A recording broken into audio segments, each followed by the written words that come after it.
কথাই কিন্তু হারাম লেনদেন হবে, নাজায়েজ লেনদেন হবে।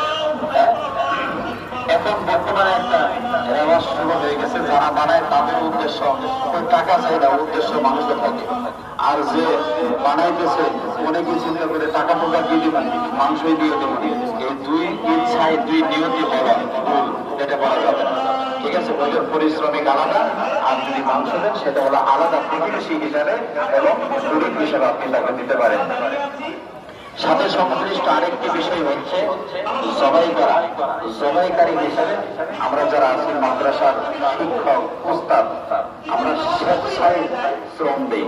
এখানে কেউ যদি আপনি হাদিয়া দেন, এটা আপনার মানে উদার মনের পরিচয়।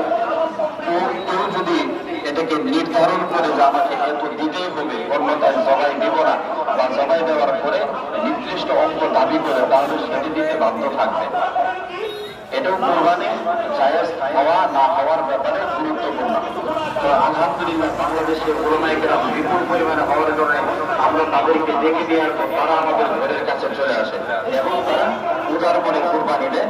আপনি কিছু দিলে দিতে পারেন, না দিলে কোনো অসুবিধা নেই।